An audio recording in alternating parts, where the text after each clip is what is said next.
We often talk a lot about how the impact Steph has on opposing defenses and how difficult he is to contain.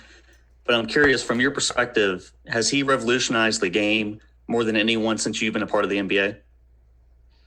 I got to think about that question, but he's definitely has left his mark. I think of just shooting the ball from 40 feet, the way he shoots the basketball. I think, like I said, he's the best shooter ever played the game. Be able to come off screens, coming off pick and roll, off the dribble, catch and shoot. He can shoot it any way you want. And just seeing the way he plays at his size, he's definitely changed the game in that capacity. We'll go next to Tomer. Hey, Ty, good to see you. You too. Did you happen to watch the All-Star game? Did I watch it? Yes. No. Okay. You didn't see anything from the game? Zero. Okay. Well, there are a couple of 40-foot bombs in that game. And I'm curious, Steph was obviously, he had a couple of them.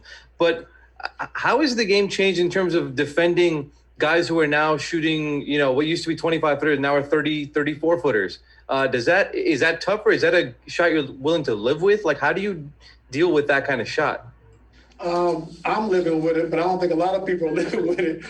And it all depends on who's shooting it. And I think, guys like, Steph and Dame, those are two of the guys that do it most, mostly. But, because a lot of times you're blitzing those guys. So now you got to pick them up higher. So that means your blitz is higher up the floor. So now when they throw it to the 5-man, now there's more space and more room to make a play for everybody else. So it does make it dangerous. It does change your defense because you got to pick those guys up, 6-7 feet beyond the 3-point line. And now when you're blitzing that high on the floor, it's more room for those guys to make passes to the 5-man who also can make plays as well. So it changed your defense a lot, and it is tough. Are those two at a point where you sort of have to go remind your guys that, hey, they can launch from 35, step up on them? Yeah, we got to make sure we're up. We don't want to be back. These Steph and Dame are not two guys you want to be heels to the 3 on. We want to pick up 4 or 5 feet, above the 3-point line to make sure we're there. We have a body on those guys because, they can make that shot just like a regular 3-point shot. So you have to respect that, and you have to make sure you're up with those guys. Thanks, Ty. Coach, it's Leonardo Torres from Peru. Coach, what is the key role that Stephen Curry will play on this second half of the season? Steph just needs to be Steph. He's been a great player in the league for a long time. He knows exactly who he is. He's obviously, a great player and very comfortable with what he does. And he doesn't have to do anything other than what he already does every night. Hey, Coach. Tomer Zarley from Clutch Points over in LA.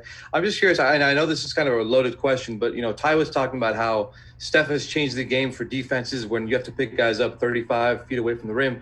But as the coach of that offense, how has he changed the way you've coached, where you can have a guy who can throw bombs from 35 feet? How does that change you guys' offense? Well, it means that teams have to stretch their defense out to come out and guard them, which leaves some openings for cutters and screeners. And so we try to take advantage of that.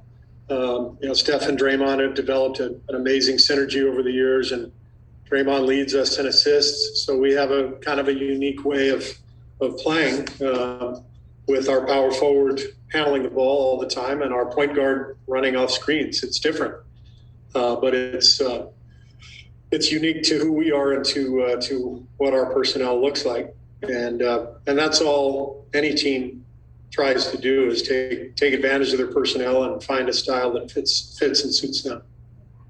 PG over the weekend said that this is kind of when we realized that those shots aren't bad shots anymore, those 35-footers. I'm curious, when did you realize that isn't a bad shot and that's just a shot that is good?